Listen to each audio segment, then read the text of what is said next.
El tema ya lo comentó el doctor Luis, es diseño e implementación de reguladores de voltaje lineales LDO en tecnología CMOS.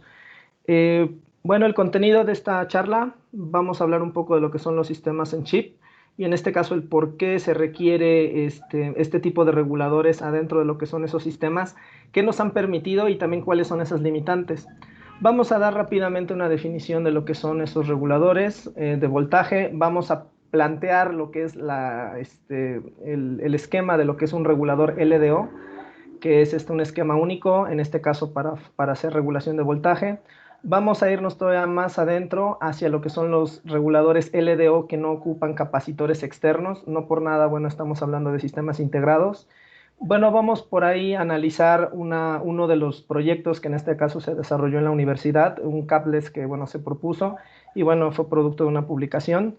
Y, bueno, vamos por ahí a checar los resultados y ver un poco de lo que son las conclusiones acerca de lo que es este tipo de metodologías. ¿Sale? Comenzamos con lo que son los sistemas en chip. En este caso, bueno, primeramente tenemos un problema muy grande en términos de lo que es requerimientos tecnológicos.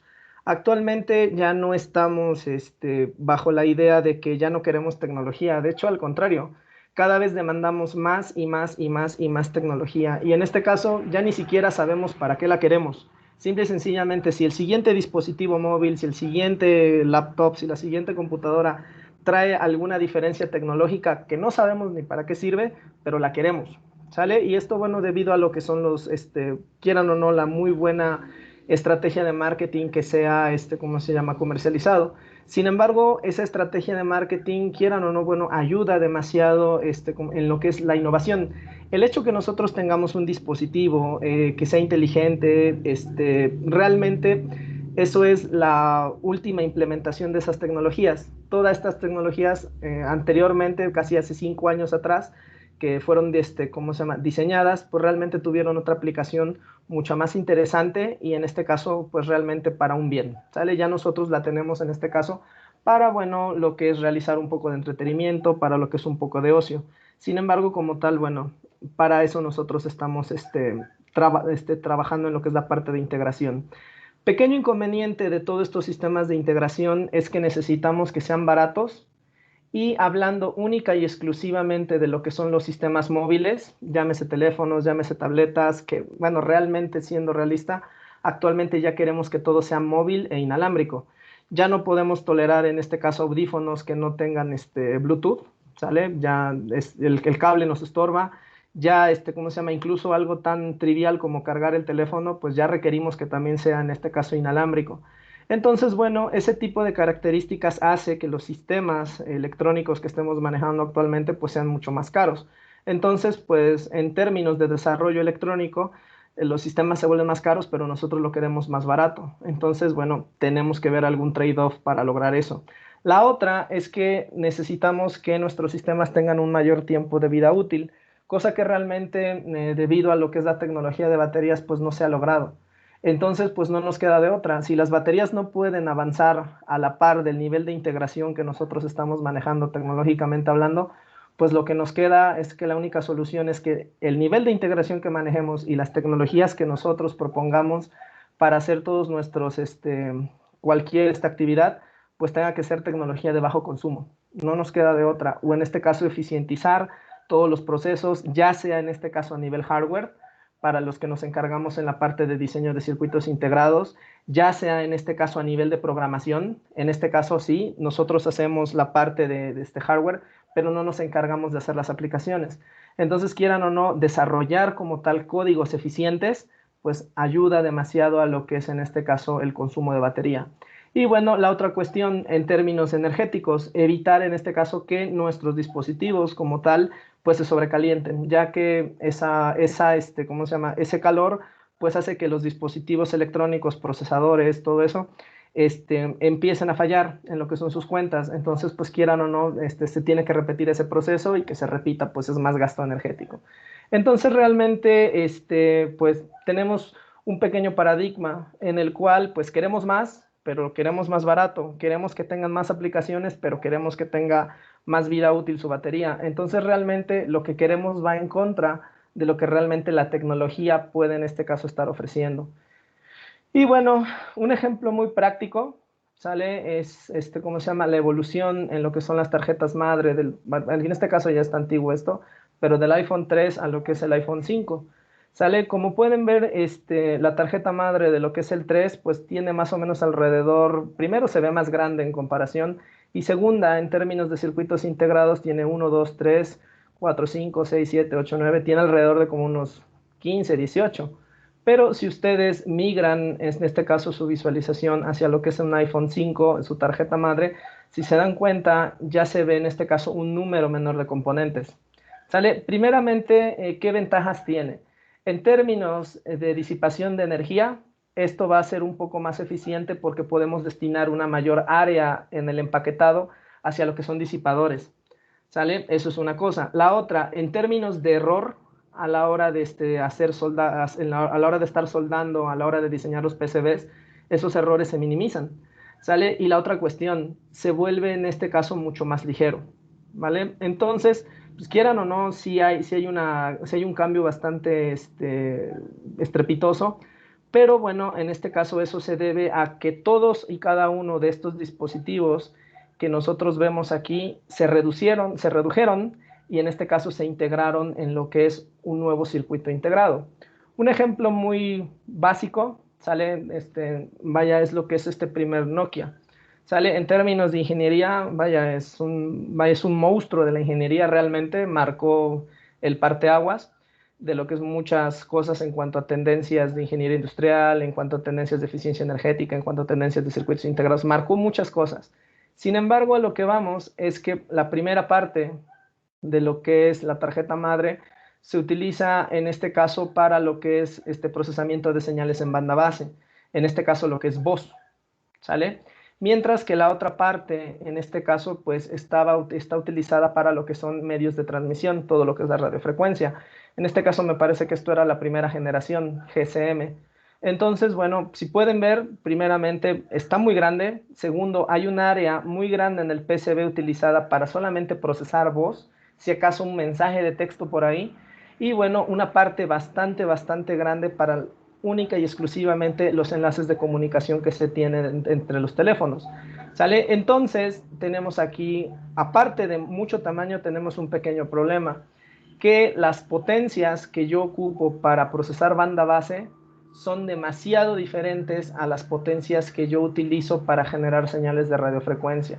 Entonces, como mínimo, aquí hablando, yo requiero dos dominios de potencia, uno para mi banda base y otro para mi banda de radiofrecuencia. En términos, este de aquí puede operar con un voltaje muy diferente al de la batería y este también.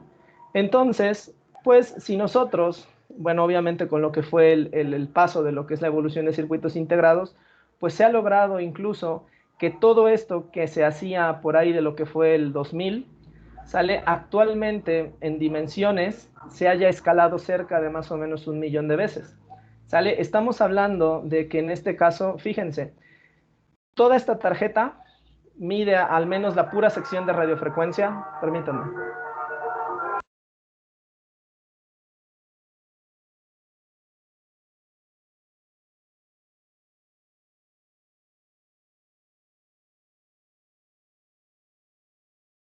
Una disculpa. Entonces, bueno, si nosotros más que nada observamos la pura sección de radiofrecuencia en términos de dimensiones, estamos hablando 5 centímetros por 2,5 centímetros. Sin embargo, con lo que son las tecnologías de integración, pues se ha logrado que todo esto se reduzca a un área aproximada de 3 milímetros por 3 milímetros. ¿Sale? O sea, estamos hablando que realmente el nivel de integración que se ha manejado gracias a la industria de ¿cómo se llama?, de diseño de circuitos integrados, a la industria, en este caso, de materiales, a la industria del control, a toda lo que es una gama completa de ingeniería, porque aquí no nada más está electrónica, hay una gama gigante de ingenieros para desarrollar eso. Se ha logrado minimizar, en este caso, casi 1 millón de veces, 1000 veces más o menos. Y lo mejor del caso, aquí estamos hablando de que en esta placa, en este PCB, solamente tengo un estándar de comunicación. Y en este chip yo nada más tengo uno, dos, tres, cuatro, tengo cuatro estándares de comunicación, ¿sale?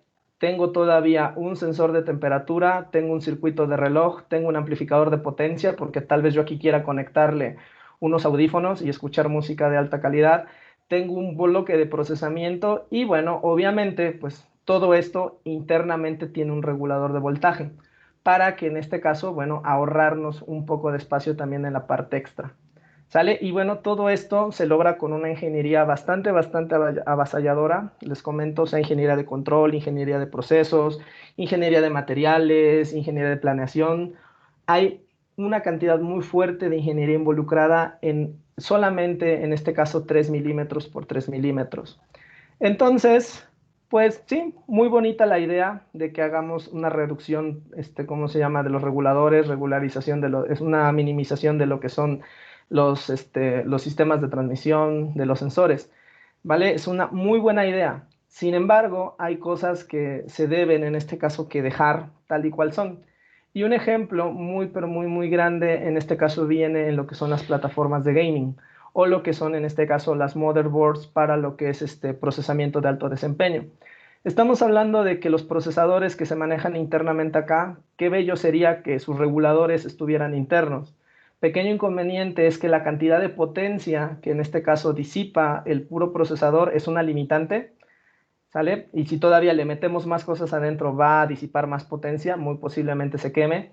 Y la otra cuestión, en este caso necesitamos grandes cantidades de corriente. ¿Por qué? Porque internamente el procesador, si le hacemos overclocking, pues tal vez las memorias trabajen, las memorias internas trabajen a un determinado voltaje, las ALUs a otro voltaje. Hay una gran cantidad de dominios de voltajes internos que se manejan aquí. Entonces, eso no lo podemos solucionar con reguladores LDOs. ¿Por qué? Porque las densidades de corriente que se manejan son muy grandes. De hecho, en este caso, para lo que son las tarjetas de lo que es alto desempeño, alrededor de lo que es en este caso el procesador, se encuentran los reguladores de voltaje. En este caso, bueno, son reguladores no lineales, pero no podemos en este caso insertarlos hacia lo que es el chip. ¿Por qué? Porque simple y sencillamente si los insertamos no nos darían la cantidad de energía que nosotros requerimos y bueno, pues en este caso no pudiésemos estar diseñando en softwares bastante complejos, haciendo ensambles bastante complejos o simple y sencillamente yéndonos por el ocio y tener juegos con entornos gráficos bastante pesados. De hecho, en este caso, este mismo arreglo también se repite en este caso para lo que son las GPUs, en donde la GPU está en la parte de en medio y alrededor de ello también tienen módulos, en este caso, de lo que son regulaciones, de lo que son reguladores de voltaje. Entonces, si hay una limitante para poder hacer esto, y en este caso, más que nada, es la potencia que nosotros vamos a poder estar ocupando. No por nada, la idea de System on a Chip viene en este caso viene a impactar a lo que es más que nada el Internet de las cosas, que son como tal productos que requieren bajo consumo de potencia y en este caso, bueno, sus niveles de procesamiento no son bastante fuertes. ¿Vale? Entonces, bueno, sí, todo muy bonito integrado, pero hay cosas que de plano no vamos a poder hacerlas, al menos de que alguien invente alguna otra tecnología que no sea silicio, porque el problema que tiene también el silicio es que guarda muy bonito el calor. Entonces, bueno, es un pequeño defecto. Pero bueno, por el momento nos ha estado sirviendo mucho para lo que es seguir avanzando tecnológicamente. Ahora, pues como les había comentado, el pequeño problema para la implementación de lo que son estos sistemas ya dentro de lo que es un circuito integrado es que internamente pues podemos tener circuitos que hagan interconexiones USB y cuadrada C, tenemos procesadores internamente, tenemos módulos de conversión analógico-digital, muchísimas cosas. Y eso hace que nuestro chip internamente lleve diferentes dominios de voltaje. Y por ese caso, bueno, vamos a suponer que aquí tenga yo un dominio analógico que ocupe 1.8 voltios y 750 miliamperes para la parte analógica. Pero para la parte digital, pues yo puedo ocupar tal vez 3 voltios y 60 y 600 miliamperes. Entonces requiero no nada más de un regulador, requiero que este dominio tenga un regulador propio y este dominio tenga otro regulador. Ahora, si la parte analógica, en este caso, ocupa procesamiento en banda base, o en este caso haga un procesamiento en radiofrecuencia, pues simple y sencillamente también vamos a tener en este caso la necesidad de otros reguladores. Entonces, si nosotros planteamos una vista superior, pues realmente podemos tener un sistema de regulación general, un voltage regulator, y en este caso, a partir de lo que es ese voltaje que se genera, crear otro nuevo dominio, ¿sale? y en este caso, pues esos dominios volverlos, en este caso, o generar lo que son nuevos subdominios, para en este caso poder repartir, poder mejorar la eficiencia energética de lo que es el chip, ya que si nosotros vamos porque siempre ocupemos el mismo voltaje internamente, tal vez haya procesos que requieran poco voltaje o que no sean tan rápidos y no sea necesario darles tanta potencia, pero como la tienen disponible, la van a ocupar. ¿Vale? Entonces, pues este es un pequeño problema para lo que es la parte de ASIC o lo que es la parte de System on a Chip, que se resuelve en este caso mediante lo que es el uso de reguladores de voltaje y múltiples dominios. Ahora, hay varios tipos de reguladores. Tenemos reguladores lineales y lo que son reguladores conmutados. Para la parte de lo que son circuitos integrados, la mayor parte de los reguladores que se manejan internamente en el chip van a ser reguladores lineales. ¿Por qué? Por el simple hecho de que los reguladores conmutados o no lineales ocupan inductores u ocupan en este caso capacitores, y para lo que es la parte de circuitos integrados, un inductor es bastante costoso, ocupa demasiada área internamente. Entonces, bueno, sí hay propuestas, de hecho hay varios que sí lo ocupan, sin embargo, no son muy justificados en términos de área de integración, ya que, bueno, si metes un inductor, tal vez ese inductor en términos de compuertas digitales te quita alrededor de unas 10.000, 50.000 compuertas en términos de área. Entonces, pues muchas veces se prefiere que los reguladores conmutados, en el caso, por ejemplo, de los procesadores que estaban acá, esto de acá, estas partes de acá son las bobinas de choque que se utilizan en los reguladores conmutados, entonces van de manera externa. Entonces, en la parte de System on a Chip, quienes más han impactado son los reguladores lineales. Y en este caso, bueno, un tipo de regulador muy especial, que son los LDO, se les denomina de Low Dropout, en este caso de baja caída de tensión. ¿Por qué baja caída de tensión? Si nosotros en este caso a la entrada del regulador tenemos 5.2 voltios, a la salida pues podemos tener 5 voltios. Y en este caso la caída de tensión que va a haber de la entrada a la salida es de apenas 0.2 voltios. Si nosotros recordamos simple y sencillamente la fórmula de potencia es igual en este caso a voltaje por corriente, pues simple y sencillamente que haya una diferencia de potencial muy chica entre lo que son sus terminales hace que en términos de eficiencia, pues un regulador lineal sea bastante eficiente. De hecho, en la literatura hay reguladores lineales que tienen cerca de lo que es una eficiencia de alrededor de un 95 o 97%. ¿Sale? Obviamente son diseños full custom, pero bueno, es un buen parteaguas. ¿Cómo funciona un esquema rápido de regulación? Simple y sencillamente, si nosotros vemos que la salida está variando, en este punto, ya sea que varía hacia arriba o hacia abajo, generamos o tomamos parte de esa variación mediante lo que es un divisor de voltaje. Ese divisor de voltaje hace una comparación, genera una trayectoria de retroalimentación negativa y, señores, pues simple y sencillamente si el voltaje baja aquí, pues yo en este caso disminuyo mi resistencia para que pueda mandar más corriente e incrementar ese voltaje. Ese mecanismo, un lazo de retroalimentación de manera negativa. El inconveniente de este lazo de retroalimentación es cómo nosotros vamos a implementar esto de aquí. No podemos tener una resistencia mecánica, ¿sale? Eso no es integrable, no podemos tener un potenciómetro que haga ese cambio. Tampoco podemos tener una resistencia programable, tener varios arreglos de resistencias y conmutarlos. No es factible, ¿sale? Y más que nada porque se quiere entregar una gran cantidad de corriente. Entonces, a este elemento se le conoce elemento de paso. Para ello, pues podemos ocupar uniones Darlington, en este caso simple y sencillamente una configuración en serie de transistores NOP, NPN o PNP, o la otra, el uso de lo que son transistores MOS, ¿sale? Los cuales vamos a estar trabajando ya sea en saturación o en este caso en inversión débil, dependiendo el estado en el que se encuentre el regulador. En términos de integración, se prefiere el uso de transistores MOS. ¿Por qué? La tecnología que ocupamos es MOS. El hecho de que nosotros querramos generar uniones Darlington o el simple hecho de generar difusiones NPN en lo que es una tecnología planar es costoso, ¿sale? No es tan preciso y en este caso es grande. Entonces optamos por lo que es este tipo de puntos. Pequeño inconveniente radica en que una vez ya que nosotros tenemos aquí nuestro esquema de regulación, nacen en este caso nuevos problemas.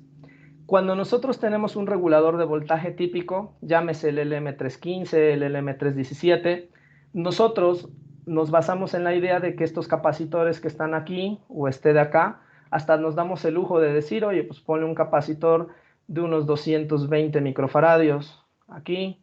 Y si te sobra, y si tienes más dinero, pues por favor ponle uno de 1 milifaradio. ¿Por qué? Porque pues, sabemos que en este caso, mientras más grande sea este capacitor, mucho menos va a variar la salida, ¿vale? Entonces viene un pequeño problema. Internamente, en lo que son circuitos integrados, lo más que nosotros pudiésemos sacar, vaya, y es nada más ¿cómo se llama? Es al ojo, al tanteo. Lo más que podemos integrar aquí un capacitor, asumiendo que quitáramos todo en esta área de 3 milímetros por 3 milímetros, alrededor de unos 10 nanofaradios. ¿Sale? O sea, estamos hablando de que no podemos poner capacitores grandes internamente. Entonces tenemos pero un pequeño gran problema. Tenemos una posible solución, ¿sale? Reguladores lineales, pero ahora nos enfrentamos a este pequeño inconveniente, que el capacitor que ocupamos como receiver capacitor no va a estar presente y no puede estar presente y tiene en este caso que ser pequeño. ¿Cuánto? Lo más pequeño posible. De acuerdo con la literatura, en este caso, lo más que se ha manejado aquí este capacitor interno dentro del chip, 100 picofaradios. Y en este caso estamos hablando que ya es un gasto considerable de área. Sin embargo, esos 100 picofaradios sí como que tienen un buen trade-off entre consumo de área y la usabilidad del regulador que va a ir internamente. Entonces, pues ahora tenemos que ver qué va a pasar con este capacitor, porque quieran o no, en términos de control, ese capacitor nos agrega un polo dominante al sistema. Entonces, pues si no está, ¿y ahora quién se encarga de dominar el sistema? Entonces tenemos ese pequeño inconveniente, problemas de estabilidad. Sale, primero, los capacitores, los LDO sin capacitor son muy atractivos, ya que ahorran en este caso ese capacitor grandotote y no lo podemos llevar para acá. Pequeño problema es que solamente podemos poner un máximo de 100 picofaradios. Pequeño inconveniente es que ahora el sistema se vuelve en este caso inestable. Entonces, pues checamos esos conceptos. De este lado tenemos un diagrama rápido de lo que es en este caso el mismo sistema que les venía yo mencionando. Si nosotros somos capaces de que a la salida ponemos un capacitor del orden de microfaradios y conocemos todavía su RSR en lo que es la resistencia en serie del material, pues podemos ocupar este capacitor para generar un polo dominante bien a la salida de lo que es el regulador. Entonces, pues eso implica que simple y sencillamente si nosotros aquí vemos tenemos un paralelo de resistencia capacitor, esta resistencia modela lo que es el cambio de corriente a la salida de lo que es el regulador. Entonces, pues si vemos que hay mucha variación en términos de corriente, pues no nos preocupamos. Simple y sencillamente, pues ponemos un capacitor más grande y nos aseguramos de que el polo a la salida de ¿cómo se llama? De mi regulador siga siendo dominante. No pasa nada. En términos de PCB, un capacitor de 100 microfaradios contra uno de 220 microfaradios en términos de tamaño casi no es nada. De hecho, tal vez hay encapsulados que sean iguales, ¿vale? Entonces, de manera discreta no tenemos problema. Pequeño inconveniente radica en que ya si movemos este circuito externo hacia la parte de integrados y le quitamos el capacitor de carga de 100 microfaradios y lo volvemos un capacitor de 100 picofaradios, tenemos un pequeño inconveniente, que ahora el polo dominante no se encuentra a la salida del sistema, se va a encontrar en la parte interna del lazo de retroalimentación. Entonces, ¿eso qué pasa? Que si no compensamos de manera correcta nuestro lazo de retroalimentación, pues en ese momento nuestro regulador se va, en vez de comportarse como regulador, se va a volver un bello y hermoso oscilador. O simple y sencillamente no va a ser absolutamente algo. ¿Sale? Entonces tenemos ese problema. Para ello, en este caso, pues tenemos que analizar qué sucede. ¿Sale? Ya en lo que es la versión de lo que es el LDO sin el capacitor. El polo dominante se encuentra aquí. ¿Sale? Vemos que en este caso es constante porque depende en este caso de la capacitancia de este nodo, que es bastante grande porque depende de la ganancia del amplificador, y la resistencia de salida del OPAMP, que hace el punto de comparación. Pero en términos simplistas es constante por el hecho de que apenas y tiene un pequeño movimiento. Si de repente yo aquí tengo 0 amperes o de repente tengo un pico de 50 miliamperes, pues el polo apenas si se va a estar desplazando. Pequeño inconveniente radica en que el segundo polo, nuestro polo dominante, nuestro segundo polo, perdón, en este caso ya no es dominante, vemos que tiene este posicionamiento. Y en este posicionamiento, si se dan cuenta, está en paralelo la resistencia del transistor, el divisor de voltaje y esta RL que modela las transiciones de corriente que demanda el circuito. Entonces, si nosotros vemos cómo se mueve, ¿qué es lo que está sucediendo? Que de repente tenemos un buen margen de fase, un buen corte, pero de repente si el regulador se descarga, en ese momento nuestro polo se mueve demasiado y lo que hace ahora es que el margen de fase de lo que es nuestra ganancia en lazo abierto, de lo que es la respuesta en lazo abierto, se vuelve pobre. Entonces tal vez el regulador pueda funcionar si siempre le estoy demandando aquí 50 miliamperes, no va a pasar nada. ¿Por qué? Porque el sistema se vuelve estable, tiene un margen de fase adecuado en lo que es el producto ancho de banda, un margen de fase de 60, de 90, ¿sale? Grados. Pero, ¿qué sucede cuando el regulador de repente ya no tiene que entregar carga? Tiene 0 amperes de carga. En ese momento el sistema, ¿cómo se llama? El polo se mueve antes y ahora nuestro cruce en lo que es el producto ancho de banda ya no tiene el margen de fase necesario. De hecho, incluso tenga márgenes de fase negativos. Entonces, ¿qué va a pasar? Que ahora el regulador a su salida, en vez de estarnos entregando un voltaje constante, ahora va a empezar a oscilar. ¿Sale? Entonces tenemos ese problema. ¿Cuáles han sido las soluciones? Pues obviamente si lo que perdemos es fase, pues simple y sencillamente nos vamos por lo que es el uso de redes de compensación. Así de sencillo. Podemos ocupar, bueno, de hecho la mayor parte de las redes de compensación se basan en una arquitectura Miller. Simple y sencillamente poner un capacitor en medio entre dos terminales y aprovechar el efecto multiplicativo de una etapa de ganancia. ¿Vale? Tenemos una compensación simple, salida, el nodo del polo no dominante con el polo dominante, podemos poner una trayectoria de compensación. Podemos mejorar esa compensación al no solamente agregar un capacitor, sino también modificar la ganancia del lazo de retroalimentación, o en su defecto, tal vez podemos en este caso generar internamente lo que es un buffer, que lo que haga era romper lo que es la relación de ceros y polos para, bueno, generar un efecto de cancelación entre un cero y un polo. Entonces, incrementando lo que es el ancho de banda del sistema. Entonces, estas redes funcionan. De hecho, muchísimos artículos ocupan diferentes topologías. Entonces, bueno, viene la idea de adelante. Ya tenemos algo de la literatura, sabemos cómo trabaja, sabemos qué problema atacar, pues ahora viene un poco del trabajo de que se está realizando en este caso en la universidad. El capless que se propone, en este caso es trabajo de lo que es BWAP, en colaboración con lo que es INAOE. Entonces, bueno, esta es la arquitectura a nivel transistor, ¿sale? Tenemos en este caso estos transistores que forman un amplificador de error, en este caso un op-amp, ¿sale? Tenemos en este caso nuestro elemento de paso, tenemos nuestra trayectoria de retroalimentación y tenemos aquí lo que es nuestra red de compensación, ¿sale? ¿Cuál es o qué es la novedad de, en este caso, esta arquitectura propuesta? Ahorita la vamos a checar. Antes de eso, vamos a analizar las redes de compensación que van aquí. Vamos a analizar cómo implementar esto de acá. Lo demás ya sabemos, un op-amp, un transistor, unas resistencias, pero ¿cómo compensamos?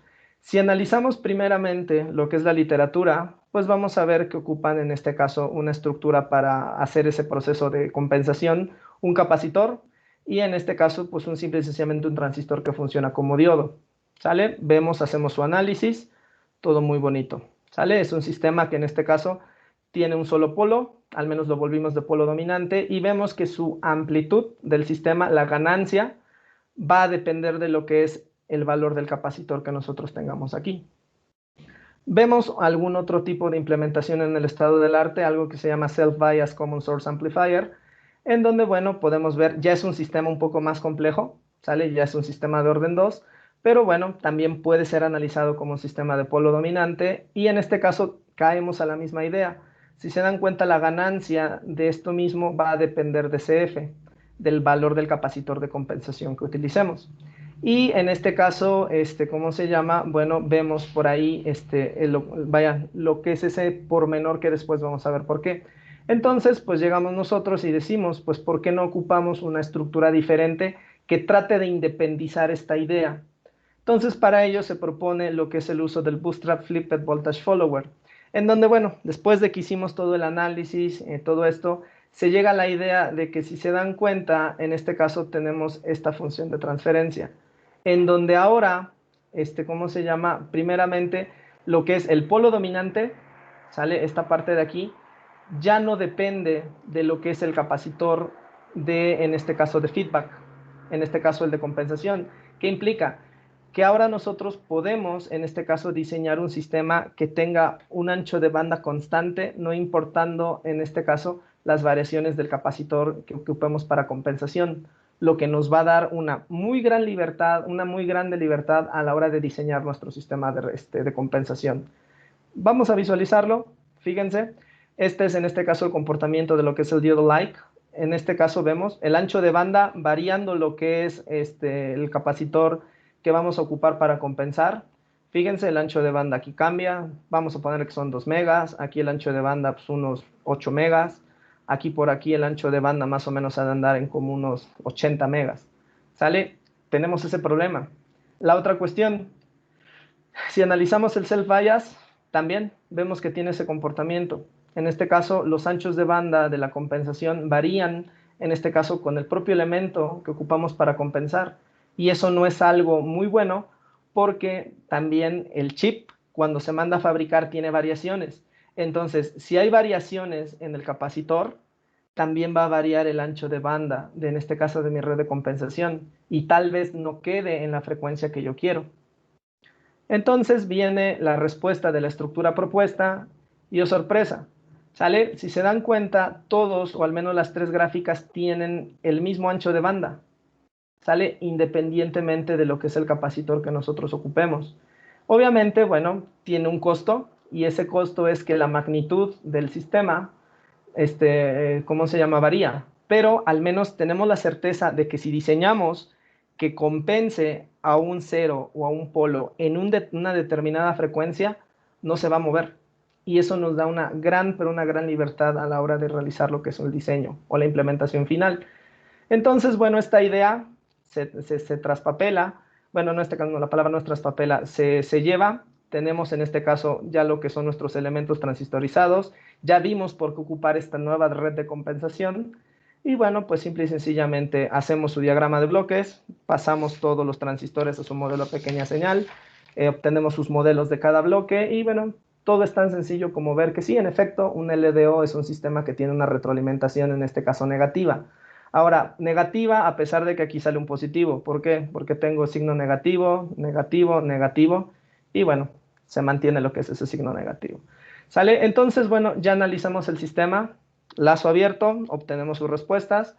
Tomamos un poquito de teoría de control, vemos lo que es la parte de fase, vemos lo que es la parte de magnitud, obtenemos su función de transferencia. Obviamente, bueno, aquí omega z1, omega z2 tiene valores, pero bueno, no los puse ya que son ecuaciones bastante largas. Lo que nos importa aquí es que, bueno, el sistema, ¿sale? Ya tenemos una función de transferencia a la cual simple y sencillamente le podemos aplicar un criterio, que para diseñarlo y que sea estable, cuando el amplificador trabaje en condición de sin carga, ¿sale? Que no esté entregando corriente, tenemos que asegurarnos que el segundo polo no dominante sea en este caso mucho mayor a 3 veces el producto ancho de banda del sistema. Entonces, bueno, tomamos de aquí, de esta función de transferencia, nuestro polo no dominante, conocemos la ganancia en DC y el polo dominante. Obtenemos G de omega y en este caso omega, lo que es el segundo polo dominante. Y en este caso, señores, estas condiciones son muy, pero muy, muy fáciles de, ¿cómo se llama?, de conseguir. ¿Por qué? Porque simple y sencillamente, en este caso, esta parte de aquí nos da una ventaja en extremo grande, junto con esta parte de aquí. La primera ventaja es que si se dan cuenta, el capacitor de feedback está multiplicado por una ganancia de voltaje, ¿sale? Debido al amplificador 1, o sea, virtualmente se ve más grande, ¿sale? En este caso, si tengo un capacitor de compensación de 1 picofaradio, por esta ganancia de 10, el circuito lo vería como un capacitor de 10 picofaradios, pero aparte tiene otra razón de ganancia, tiene una doble ganancia, una ganancia B2. Entonces, tal vez si esa ganancia es de 10, pues simple y sencillamente ahora el capacitor de compensación final que ve mi red, ahora no es uno de 1 picofaradio, está viendo un capacitor de 100 picofaradios de compensación. En términos, simple y sencillamente sería que puedo compensar de igual forma poniendo un solo capacitor de 100 picos, o mejor, ¿por qué no usar un capacitor de un pico y le agrego estos dos factores de multiplicación que me está agregando el esquema del flipper? Entonces eso hace que virtualmente el circuito vea un capacitor más grande del que está y eso hace que lo podamos reducir. En términos de reducción, sale simple y sencillamente un capacitor más chico ocupa menos área y en este caso al ocupar menos área, pues simple y sencillamente estaríamos diciendo que la implementación es mucho más barata. ¿Por qué? Porque nos cobran en este caso área de silicio, mientras más grande más cuesta y con esta técnica podemos en este caso reducir esa área, por lo tanto generar un regulador en términos de área mucho más barato, ¿sale? ¿Cuáles son los resultados? Se mandó a fabricar esta propuesta, esta es la microfotografía de lo que es el regulador de voltaje, aquí está su comparación, aquí está el capacitor de 100 picofaradios, aquí está el amplificador de error, la red de compensación que se propone y el transistor que funciona como elemento de paso. Esta foto, esta microfoto, mide, bueno, lo que es la pura área del del regulador, mide 0.7 milímetros por 0.19 milímetros. ¿Sale? En este caso, bueno, tiene un área de 0.133 milímetros cuadrados. Es en extremo chico, es bastante integrable. ¿Vale? Los resultados que nosotros podemos ver, si checamos lo que son las simulaciones en lazo abierto del sistema, esto corresponde a lo que es sin compensación, y aquí nosotros tenemos el caso compensado que nosotros estamos proponiendo. En este caso, señores, simple y sencillamente el margen de fase como término, como métrica para medir qué tan estable es nuestro sistema, lo podemos manejar entre 45 y en este caso 90. Con la compensación tenemos en este caso esos rangos. De hecho, si se dan cuenta, no nos movemos desde 78 hasta 86, ¿vale? Es muy estable el sistema ante variaciones de corriente, pero si se dan cuenta, en este caso, cuando no está compensado, el margen de fase varía y está muy por encima de lo que en este caso nosotros requerimos. Entonces, aquí el sistema vemos que oscilaría, nos sirve, pero cuando lo compensamos con la propuesta que hacemos, el sistema se vuelve, en este caso, estable y va a funcionar como queremos. ¿Vale? Comprobamos que realmente funcione. Tomamos en este caso pues, un osciloscopio, hicimos un modulador de corriente y en este caso emulamos lo que son las condiciones. En este caso, señores, el trazo morado corresponde aquí a que no hay carga, o sea, el regulador nos está entregando 1.6 voltios constantes. Esto tendría que ser una línea de 1.6 voltios recta, pero ¿cómo se llama? No tiene carga. Cuando no tiene carga, o sea, no se le exige corriente, vemos que sí, nos está entregando los 1.6. Lo interesante sucede cuando de repente, ¿cómo se llama? Al regulador se le cargan rápidamente 50 miliamperes. ¿Qué emula esto? Simple y sencillamente que hagan de cuenta que de repente no está encendido un procesador y de repente se enciende. ¿Por qué? Porque necesita hacer alguna tarea. Entonces pasa de inactividad a actividad completa. Entonces paso de un consumo de 0 miliamperes a unos 50 miliamperes. Entonces vemos que obviamente pues esas variaciones en la salida tienen que repercutir. En este caso, bueno, vemos que en términos nos está entregando un voltaje regulado, ¿sale? Pero si observamos que en este caso en lo que son las transiciones de alto a bajo o de bajo a alto en demandas de corriente, pues hay unas pequeñas variaciones, ¿sale? Y en este caso, bueno, podemos ver que sí, en efecto, son variaciones que modelan en tiempo un sistema de orden 2. ¿Por qué? Porque se forzó a que nuestro regulador trabajara como un sistema de polo dominante. Tenemos sí una variación de alrededor de 73 milivoltios, pero esa variación solamente dura alrededor de, en este caso, 741 nanosegundos. En tiempo de respuesta, eso es muy bueno, ¿sale? Eso es en términos de carga.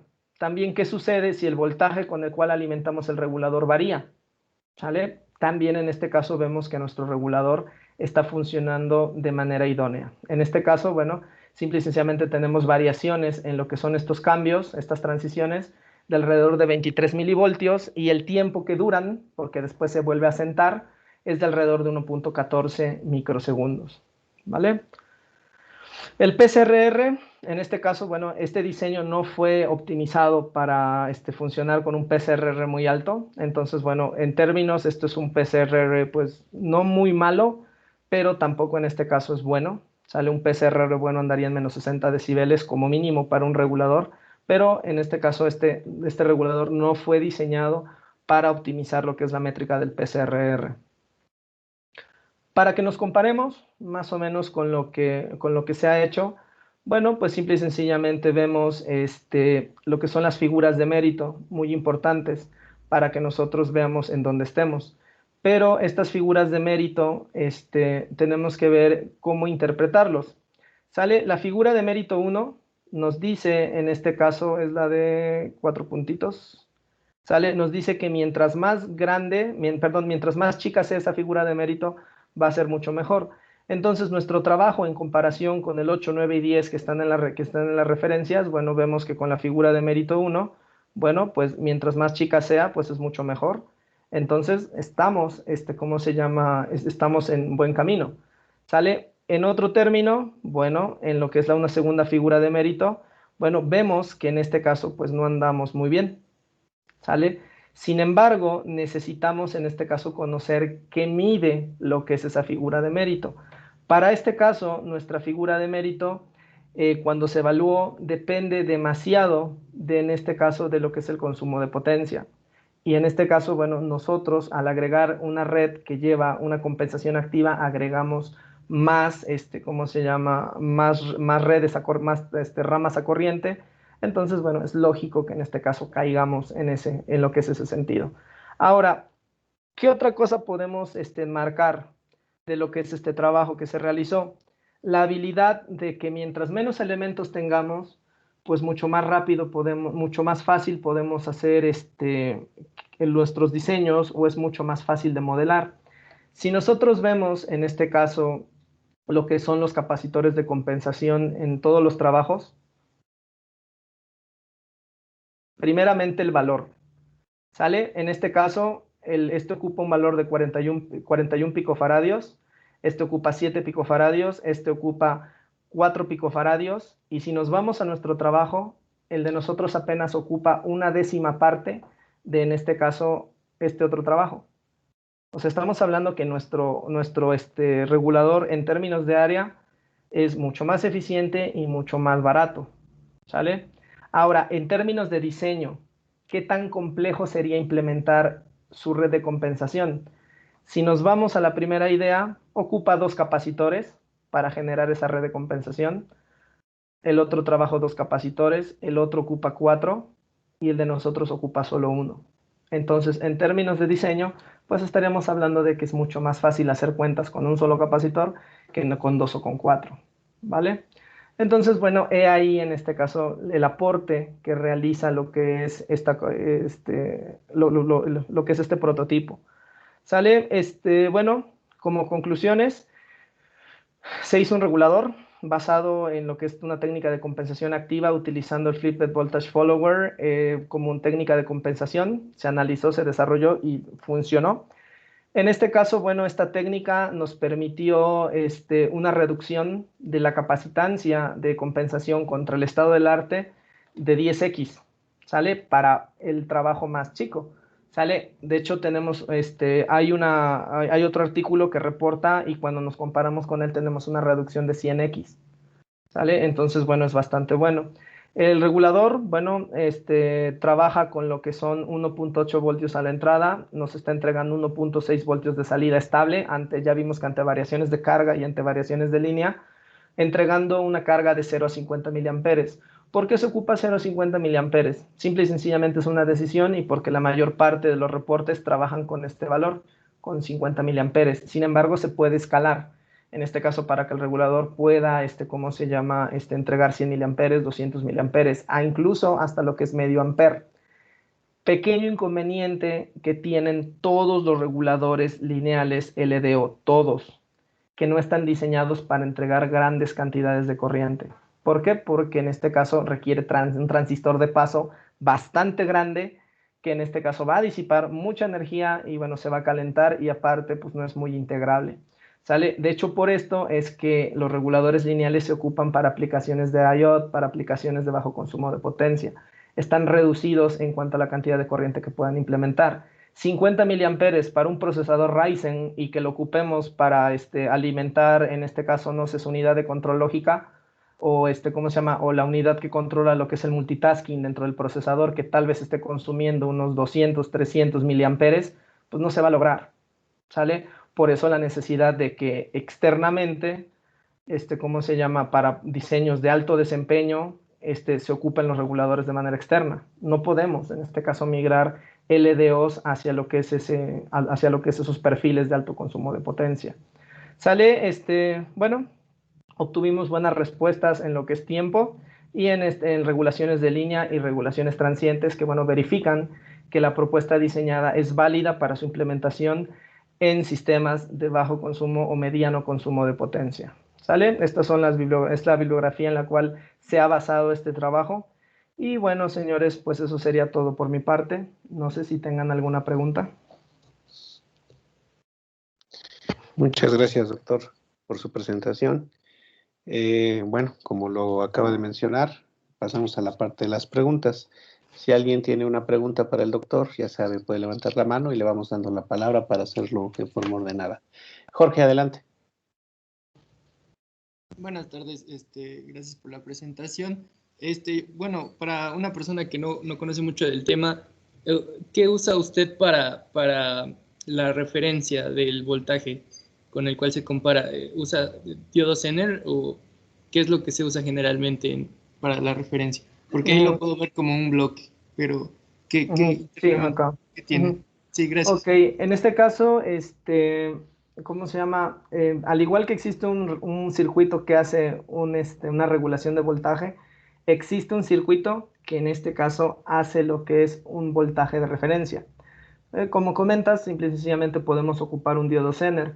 Pequeño inconveniente es que, por definición, un circuito que funcione como un voltaje de referencia tiene que ser invariante a temperatura y también tiene que ser invariante a variaciones de alimentación.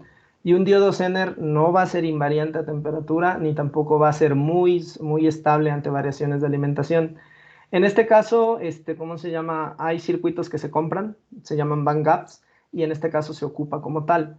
Para lo que es circuitos integrados, hay una área exclusiva para diseñar internamente este circuito que te va a dar ese voltaje de referencia. Y es un área bastante compleja en términos de investigación.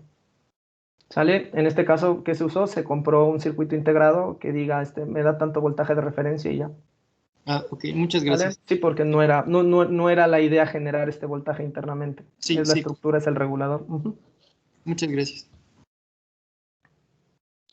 ¿Alguna pregunta más que tengan para el doctor? En lo que se animan a preguntar, yo tengo una pregunta, Goyo. Básicamente lo que dentro de los aportes de tu trabajo, pues tienes esa capacidad, ¿no? De multiplicar la impedancia del capacitor para poder aprovecharla, ¿no? Una de las, digamos que, de las problemáticas que se tienen cuando se diseñan filtros, sobre todo que tienen que trabajar en bajas frecuencias, como es el caso de aplicaciones biomédicas, es precisamente que requieres el uso de capacitores pues, grandes, ¿no? Que difícilmente podrías realizar en tecnología de circuito integrado. No sé si han explorado esa posibilidad de ocupar tu multiplicador de capacitancia en alguna aplicación de filtros. De hecho, ¿cómo se llama? El puro escalador, así como se maneja, ahorita lo estamos ocupando para una tesis de doctorado. Porque, ¿cómo se llama? Mi estudiante está haciendo unos sigma delta para aplicaciones biomédicas. Entonces, pues, la constante de tiempo que maneja el integrador, vaya, es bastante grande y te arroja capacitores del orden de unos 100 nanofaradios, un microfaradio. Entonces, ¿cómo se llama? Se está ocupando para hacer ese escalamiento. Pequeño inconveniente que tiene es que, por ejemplo, aquí, en esta parte, cuando ya inyectas la corriente, se escala, se inyecta la corriente en el nodo. Pequeño inconveniente es que ves que en el integrador entra lo que es un nodo de alta impedancia y realmente quien baja esa impedancia es la resistencia reflejada del integrador de lo que es la otra entrada. Entonces, tenemos ese problema. Bueno, yo no lo tengo, lo tiene mi estudiante.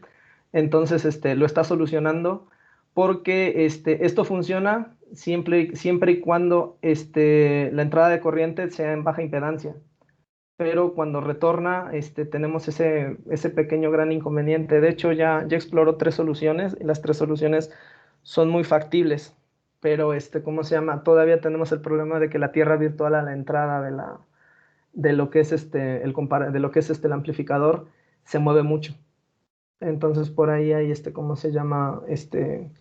Que hacer otras técnicas para que esa tierra virtual quede bien, pero bien, bien fija.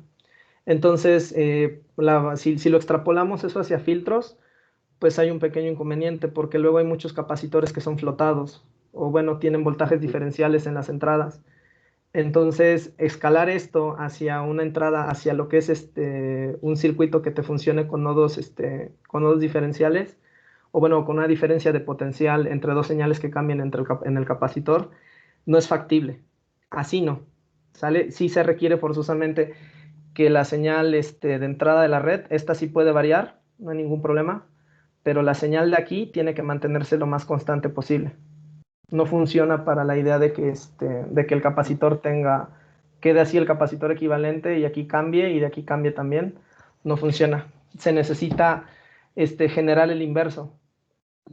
El pequeño inconveniente es que como el inverso no es bidireccional en términos de corriente, pues se rompe ya la idea de que el capacitor ya deja de integrar. Ya. Entonces, sí, al menos para filtros, solamente serviría esto si el capacitor que se ocupa sea un capacitor referido a un nodo que no cambie en voltajes. O sea, un capacitor aterrizado, ¿no? Sí, un capacitor aterrizado. Si no, no es factible. Bueno, aún así ves que los filtros con OTC, pues en rara ocasión llegan a tener capacitores flotados. Entonces, a lo mejor ahí sí podría ser una opción viable, sería cuestión de analizarlo, pero se me hace interesante porque es uno de los cuellos de botella, ¿no? Que se tienen en baja frecuencia, ¿no? Aunque bueno, lo tuyo está pensado para otra aplicación, pero pudiera ser, ¿no? Sería cuestión de explorarlo y ver qué tan viable es. Pues cuando quieras, Luis, cuando gustes. Sería interesante ahí proponer una colaboración. Sí, Bueno, cuando gustes. ¿alguna otra pregunta que tengan los asistentes? Ya se quiere ir de vacaciones, creo. No, Samuel, adelante, Samuel. Hola, buenas tardes. Yo tengo una pregunta.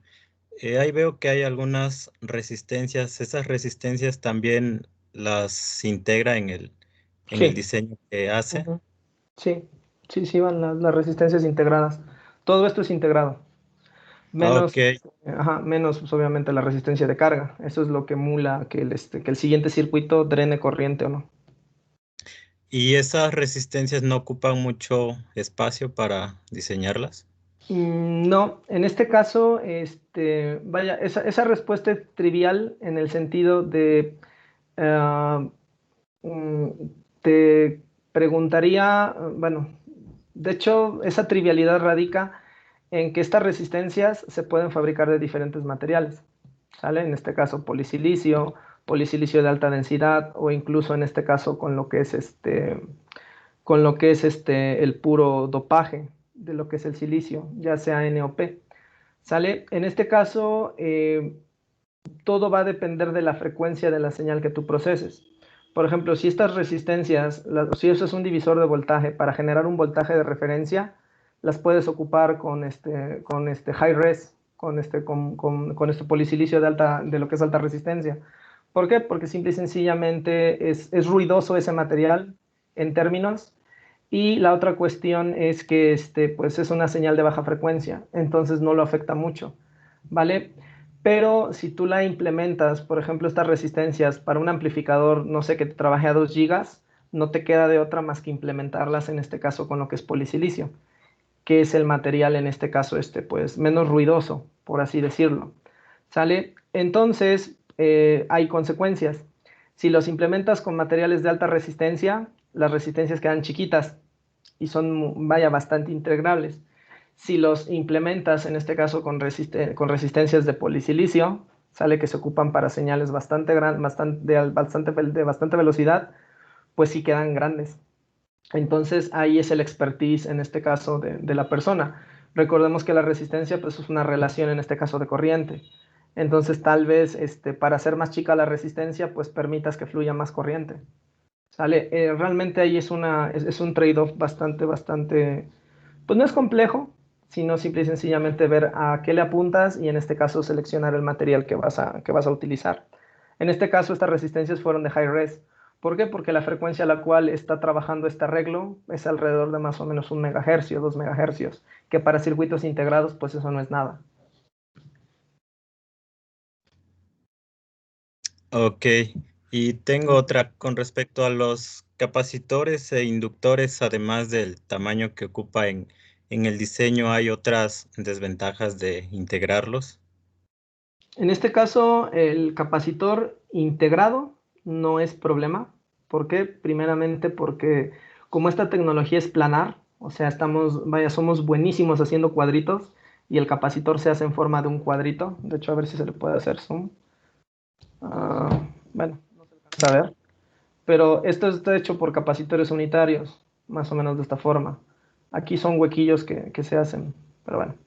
¿Sale? Entonces, en términos de integración no tiene problema, ¿vale?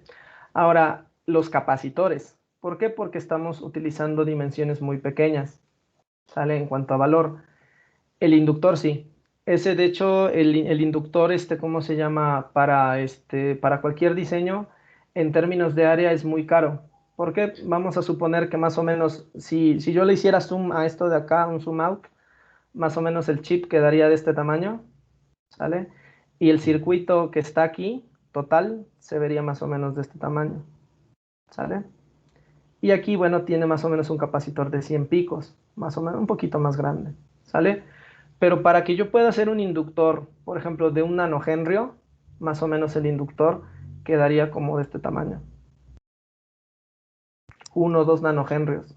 Y es un solo inductor. Entonces, vaya, los capacitores cuando son chicos no tienen problemas de implementar, sí son solventables. Un inductor ya realmente lo ocupamos cuando ya la aplicación realmente lo merece, ¿sale? Y hasta eso te estoy comentando que, bueno, hay un montón, pero un montón de investigación para hacer circuitos que emulen inductores, para simple y sencillamente quitarlo. ¿Por qué? Porque en términos de área es, ¿cómo se llama? Es bastante caro. Y para que aquí en toda esta área, pues lo único que tengas sea en este caso un alambre retorcido, ¿vale? Pero bueno, por ejemplo, lo que son los transmisores de radiofrecuencia, los PLLs, los VCOs, en este caso lo que son redes de acoplo de mucha precisión, sí requiere que vaya el inductor y ni modo, ¿sale? Es un costo, no hay de otra. ¿Vale? Y de hecho, no por nada los transmisores de radiofrecuencia son caros, ¿sale? Pero pues no hay de otra, ¿sale? Se tiene que implementar. Si se puede evitar, adelante, pero si tiene que ir, pues ni modo, es un costo. O de plano se saca, ¿sale? Se pone el inductor por aquí al ladito, ¿no? Ya de manera grande. Pequeño inconveniente, bueno, es que pues eso hace más caro el producto en general. O la otra, que simple y sencillamente pues tú dependes de, en este caso, otro proceso de fabricación, el cual pues tú muy difícilmente le puedes exigir o puedes controlar. Tú aquí internamente puedes decir qué tamaño, puedes simular cuánto puede variar, cuánto no, puedes predecir su comportamiento. Y si tú lo compras externo, sale y llegas y lo pegas, pues al igual que las resistencias que tienen un margen de tolerancia, pues también tu inductor. Entonces eso hace que pierdas yield a la hora de estar fabricando tu producto final. ¿Vale? Ok, gracias. Y además, digamos, de los inductores y de los capacitores, ¿hay algún otro componente que sea difícil integrar? De hecho, no. En este caso, si hablamos de que simple y sencillamente en el chip lo que va es circuitería electrónica, ¿sale? Ya si hablamos en este caso de tecnologías tipo flip chip, que lo que hacen es integrar en una layer, te hacen todo el circuito y luego hacen otra deposición aislante y en otra layer generan los MEMS, ¿sale? Aquí tú tienes toda la electrónica y aquí tienes toda la parte mecánica, pues ya aquí sería la parte mecánica. pero ¿cómo se llama? Esto es una tecnología de fabricación completamente diferente y de hecho que, pues, vaya, a quién no le gustaría, al menos de la parte que nos dedicamos a diseño de circuitos integrados o de microelectrónica o microaplicaciones, poder acceder a esta tecnología. Pero pues bueno, yo al menos en el país no conozco que alguien haya trabajado con ella, que alguien haya fabricado algo de este tipo y que tenga acceso y que también la pueda pagar porque es bastante cara. No, la verdad, ahí sí te debo completamente una experiencia de este tipo. Me gustaría tenerla, pero no, te la debo. Ok, bueno, otra cosa para diseñar un DC-DC converter, ¿usted recomendaría hacerlo de forma integrada o igual sería más recomendable hacerlo con componentes discretos? Ok. La pregunta, ¿quieres aislarla directamente hacia DCDCs? Ok. Si lo vas a ocupar con fines de investigación, adelante, diséñalo. ¿Sale? No hay ningún problema. ¿Por qué? Porque tal vez esa topología más adelante vamos a suponer que la trabajes en 180 micrómetros como la que se fabricó acá, pues tal vez más adelante tu topología la puedas implementar en 45 nanómetros, en 22 nanómetros. Vas a ver factores de escalamiento bastante grandes. Ahora, otra cuestión, cuando la tecnología es más grande, los inductores que tú ocupas para tus DC converters son de muy baja calidad, pero mientras más chica sea la tecnología, 45 nanómetros tienen inductores muy buenos. Entonces eso te da prestaciones que tú sí puedes implementar. A manera de investigación, implementalo, ¿sale? No hay ningún inconveniente.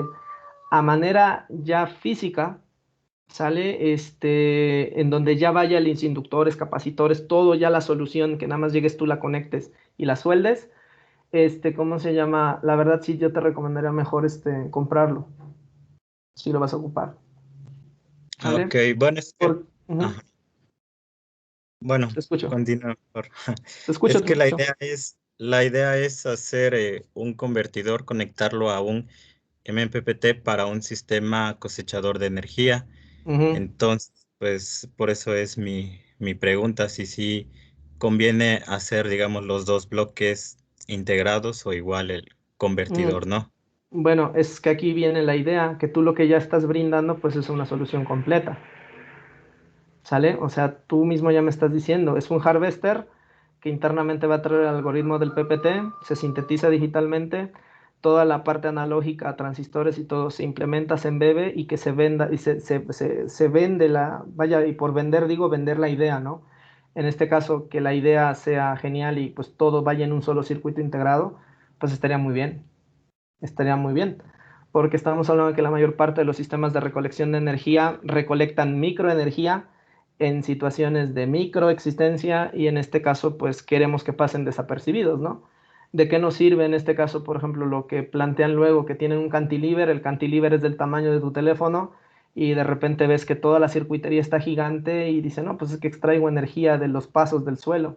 Oye, ¿qué le hiciste al suelo, no? Pues le tuve que hacer un boquete, quité un ladrillo, puse el cantilever, o sea, ¿sale? Si tú realmente logras que todo eso vaya dentro de un solo chip de 3 por 3 milímetros, sería una solución genial. Entonces ahí sí justificarías, en este caso, la idea de que los inductores vayan adentro. Ok, sí, sería nada más esa parte del MPPT y Ujú. el convertidor y obtener la energía a través de una celda solar. Ahora, ¿cómo se llama? Ahora, para fines de implementación final, que todo vaya incluido está muy bien, ¿sale?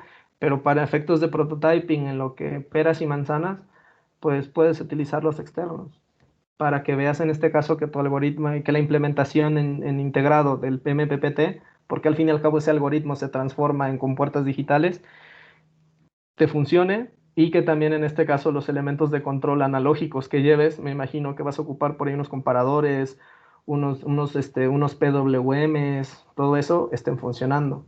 ¿Por qué? Porque en términos de área de silicio, puedes ese PWM hacer varias versiones, poner aquí una versión, aquí otra versión, aquí otra versión. Los algoritmos también es una síntesis de este lado, otra síntesis de este lado. Y ya al final, como estás trabajando con baja frecuencia, pues realmente que tú alambres y los interconectes no va a tener ningún inconveniente. Ok, muchas gracias. Ujú. Gracias, Samuel. Todavía, si alguien tiene alguna pregunta, la puede formular. Y si no, ya no veo con la mano levantada a nadie, pues le damos las gracias al doctor Zamora por su presentación. Doctor, no sé si en tu primera diapositiva viene tu correo. Sí. Por si alguien de los asistentes quisiera. Ajá, gracias. Está ahí el dato de contacto del doctor. Está su correo electrónico por si alguien quisiera pues hacerle preguntas más a profundidad, pues puede tomar ahorita una captura de pantalla para tener el dato ahí a la mano. Bueno, pues te agradecemos, doctor Zamora, por tu presentación, muy interesante. Ojalá nos vuelvas a honrar con otra en el futuro cercano y Vale. ojalá podamos iniciar una colaboración. Ya sabes, Luis, lo que necesites. Muchas gracias. Te hice llegar tu constancia vía WhatsApp, entonces ya la tienes ahí en tu bandeja de entrada. Y bueno, también agradecerle a todos los que se conectaron a esta charla. Como saben, la próxima semana pues ya son vacaciones de Semana Santa y no vamos a tener seminario de posgrado hasta hasta regresando, ¿no? Que sería, déjenme checar el calendario rápidamente, que sería el viernes 9 de abril. Entonces, cuídense mucho. Si van a salir a vacacionar, pues tomen sus medidas de precaución y nos estamos viendo el 9 de abril en el seminario. Muchas gracias a todos. Buen provecho. Muchas gracias a todos por asistir. Que tengan un excelente día y bueno, cuídense del COVID, por favor. Y acaten las medidas de sanidad posibles. Hasta luego, que tengan buen día. Hasta luego, gracias.